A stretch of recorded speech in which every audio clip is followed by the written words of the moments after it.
Hello, my friends. I'm Luiz Lima, and I'm here to host another edition of Kardec Radio's Spiritism Closer Look. We do this every Wednesday at 7 p.m. Eastern Time. So welcome, join us, and let's go through tonight's program. It's a quick reflection. Before we get into that, if you ever want to request a topic or just tell us that you want to hear us discuss a certain topic, a certain subject, just write to us. You can do this through kardecradio.com or our Facebook page. You have it on your screen here. And we will be welcome to bring the subject. Usually we have guests here. Not tonight. I'm going to be on my own here. So don't be discouraged. Don't be discouraged. Tonight's Spiritism Closer Look. We are going to take a closer look at what I call the bright side of life. The bright side of life. If you have any suggestions and comments, just you can do this live or later on, just write to us. Okay, the bright side of life. It's something that for most of us in the current affairs of the world, it becomes challenging, to say the least. More challenging in some of the places in the world, less on others. But regardless, it's something that we all struggle, or in different times of our lives, we struggle more or less in general. If we look into the Gospel according to Spiritism, and that's how we're going to start tonight. Chapter 10, item 4. Chapter 10 is entitled, Blessed are the Merciful. So Allan Kardec is going to open up the subject and discuss at length, by the way, blessed are the merciful. And there is one phrase in that chapter, it's on item 4, chapter 10, item 4. It really struck me when I first read it years ago. And it's one of these things that, we cannot get out of our minds. Here's the phrase, or a couple of phrases. Hatred and rancor denote a soul that is neither advanced nor great. Forgetting offenses is proper to the advanced soul, which is above the insults that might be directed at it. And then he'll continue to say, one is always anxious, darkly suspicious, and full of bile. The other is calm, full of gentleness and charity. So those are two extremes. Let's go back a little bit and extract some underlying information here. And hatred and rancor denote a soul that's neither advanced nor great. Well, most of us here on earth, incarnated on earth, and those who are waiting for the opportunity for another incarnation, all of us, incarnates and discarnates, we are living in a place that is proper for souls who need to go through trials and expiations. That's all of us. Eventually, somebody comes on board, comes along, and it's one of these good spirits. We have some throughout the years in history of humanity, but it's rare. The great majority is our souls in what we can say trials and expiations. We have to expiate our past. We have to go through through trials. We are tried all the time. So hatred and rancor is typical of souls who are undergoing all this process. More or less hatred, more or less rancor. Some people, some of us, are very close to get rid of this. They are the last refining themselves, almost not feeling any hatred and rancor. But some others are the other way around. Hatred and rancor defines their lives, unfortunately. And it's not hard to see. We just turn on the news and we're going to see all kinds of things. And this has to be respected, because if you're listening to us right now, and if you are one of these spirits that you almost don't have any hatred or rancor, minimum, you're almost there getting out of this thing. There was a time where you were not, where hatred and rancor ruled your life. And that happens because everybody is going through a process. So we start simple and ignorant, full of vices, and don't know anything. And we are going through this refining ourselves to be better. So it has to be respected to the point that we understand why it happens. So revolting or rebelling about against these people or these incarnate spirits, it's not going to do anything for us. We need to, like the text say, we need to fly above these things, just like the plane fly above the clouds. Those who are on the ground, they look at the clouds and they see a different perspective than those flying over the clouds. So what the spirits through the hands of Allan Kardec are telling us here is exactly this. We need to fly above this. If we are at the same level that this is, or below that level, this will impact us greatly. And of course, there's going to be suffering, rebellion, revolt, and whatever words we want to use. The closer we get to be merciful, the less hatred and rancor affect us. Because it's just not part of what we look at. It's not visible to us anymore. For those who are getting close to be merciful or already merciful, they don't see any of these things. When hatred and rancor take place, they don't look at it as hatred and rancor. They look at it, oh, this spirit is going through a process. He still has to go through a lot. And that's all it is. Let's, say a prayer to him, wish him the best. And God's mercy can, light his way or her way. That's all it is. There is no we can't stop our lives because of something like this. All of us, we have internal and external obstacles. All of us. The internal ones are the most problematic because the external ones, we can kind of, move around, go a different path, go a different way. But the internal ones, they are within. That's a very famous phrase, which actually is also the title of a very famous book. And it goes like this. Wherever you go, there you are. We carry the internal obstacles with us. We carry us with us wherever we go. If we are having all sorts of conflicts and problems on the place that we are now, going to another place is not going to do much. Because we are taking ourselves wherever we go, there we are going to be.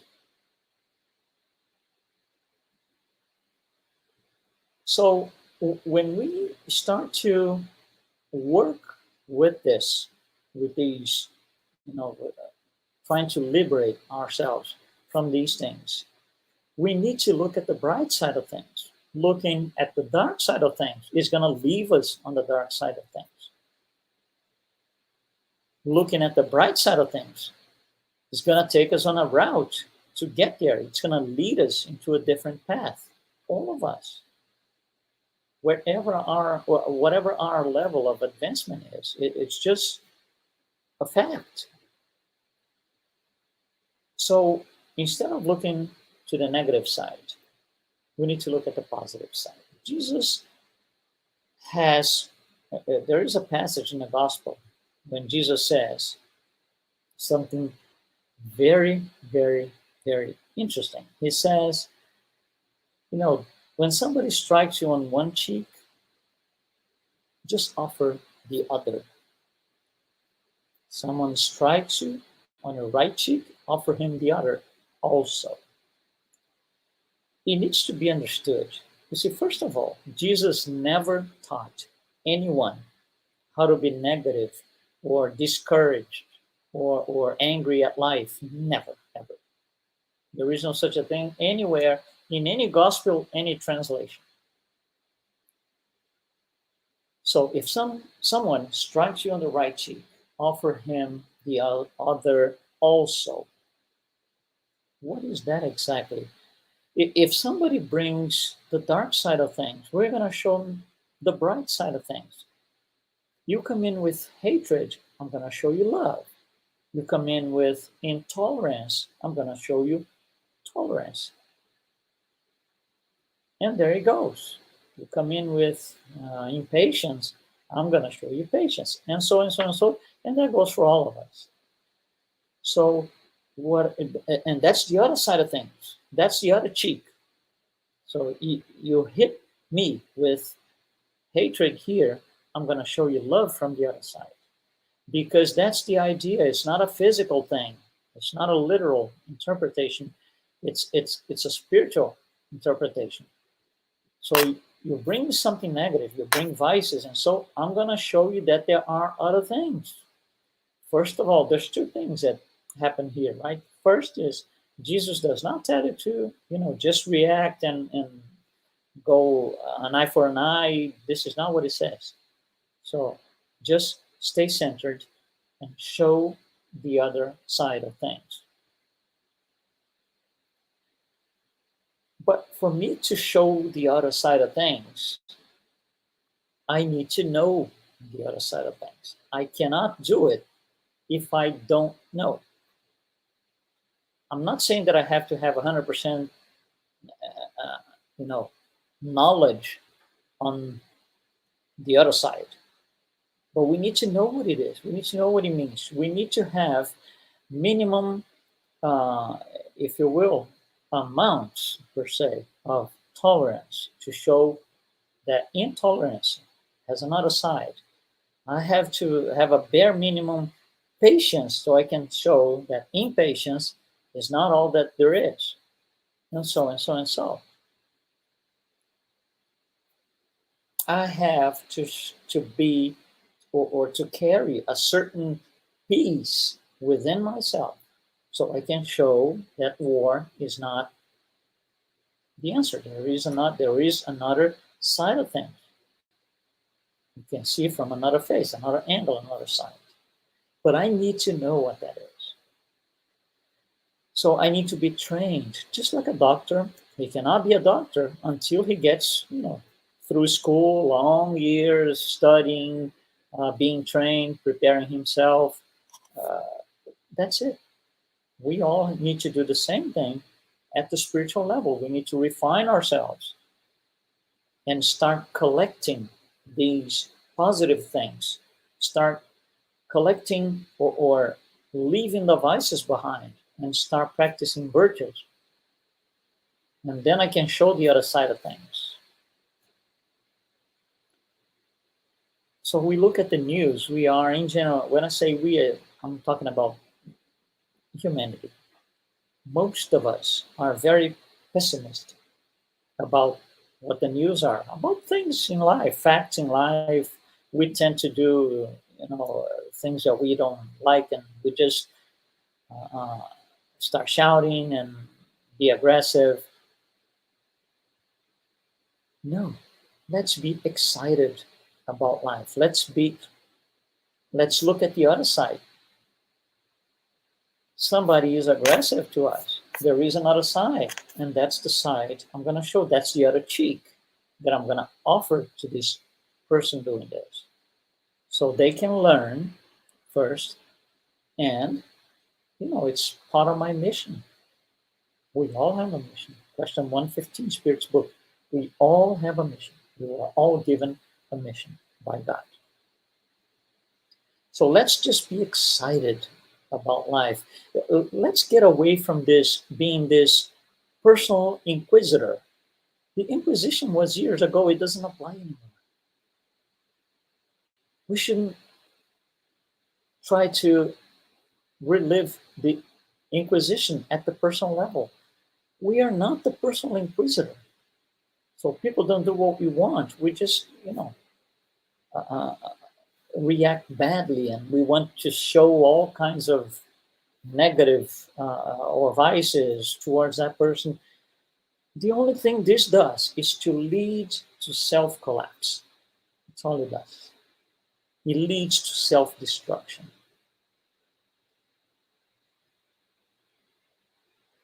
So it's no good. Technically, if you think about it, it does not make sense. Offering the other cheek or offering the other side of things makes a lot more sense. But I can only do this when I fly above.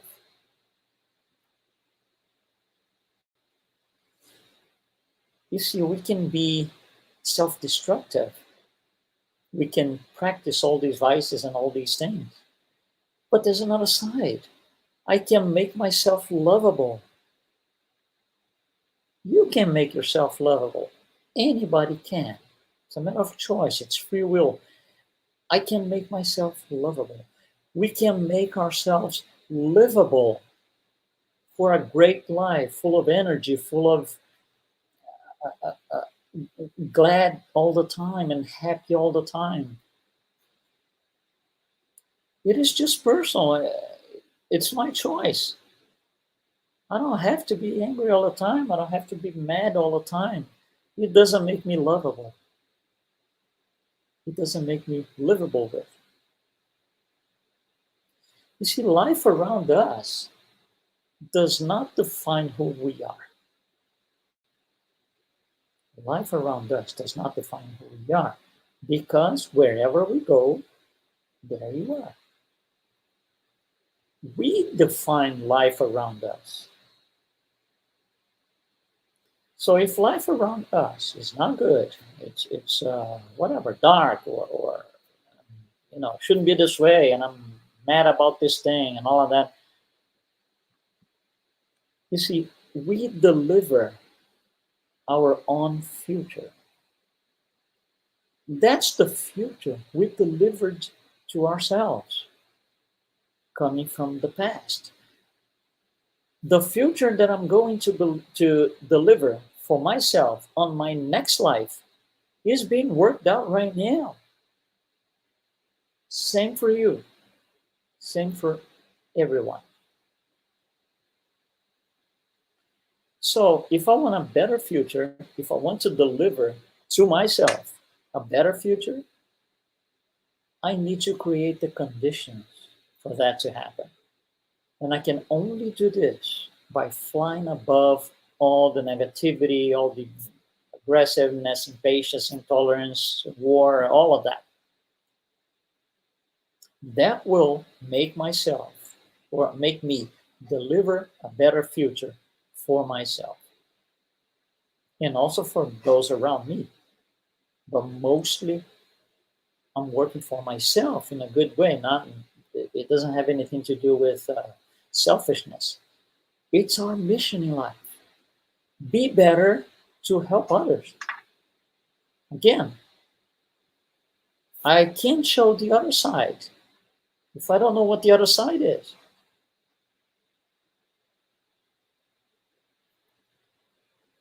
So dark things in life, they are dark because we chose so. That's what we delivered to ourselves on this life. And if we delivered something that wasn't good, and now we have experience about it, we can do better next time.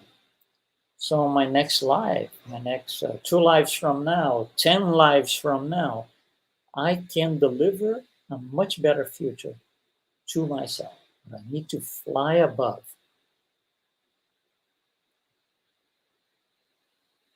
We are, for example, one dark side of life in general, not necessarily us spiritists, but in general, if you ask around uh, throughout the planet, for most people, death is still a problem.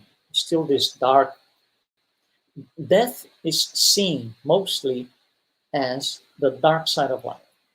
It's something bad, negative, dark side of life. So when a loved one dies, we usually don't take it well. Maybe us spiritists take it better than other people in other belief systems, but still, a lot of us struggle when we lose the loved ones and they go on with their lives on the other side of life. So you see, death, if you think about it, if you think about it, death is what gives meaning to life itself, right? If there were no such a thing as death, I'm talking about incarnate life, almost like a material way of thinking, almost. But if we had no death at all, what would be the incentive to do things better? Because I'm running against time, I got to do this now. Otherwise, we could say, I'm going to wait a lot longer. We usually don't do this, most of us, because we want to build up a better future for ourselves. We want to secure a future for ourselves that's better than the one I have now. All of us, we are at the best incarnation ever. All of us, regardless of the where the spirit is in terms of moral advance. All of us, we are at our best incarnation ever. So when a loved one is gone, is there a bright side of things? It's subtle, but there is. I want to pay attention to this. We rephrase it, repeat it. When some loved one dies or discarnates, is there a bright side of life there? Thought. When we lose a loved one, what happens after the fact? We miss that person. We miss the person is absent. Why do we miss and we think the person is absent? Because if somebody is absent and I'm feeling it, there is presence of that person somehow. So there is presence in every absence. A loved one dies, say, died today, 2 years from now, we're still thinking about the person. Oh, I missed, oh, we had great times, we had good times. You see, that's absence. No, that's presence. They're still in our lives, they're still part of our lives. It's not absence. Absence is the dark side of things. Presence is the good side of things. So for every situation, we have a good way of seeing it or a bad way of seeing it. We have to fly above. So we can be always in peace. By the way, peace is the other side of violence and anything like that. Any form of violence is never the answer. Any form of violence is just the beginning of a new problem. Violence doesn't bring any good for anyone. Violence does not help us deliver a better future for ourselves down the road or for anybody around, for the matter. So I want to thank you for being here with us. It's a short, small, quick reflection on the subject, the bright side of life. And it's all based on, you know, somebody strikes you one cheek, and I'm going to show you the other side of things. And we never show anything if we cannot show anything if we don't know what it is. So let's increase our knowledge. Let's improve our knowledge so we can be better at showing the other side of things. Thank you very much. If you have any suggestions, any comments, you can always go to kardecradar.com. You can reach us on our Spiritism A Closer Look Facebook page.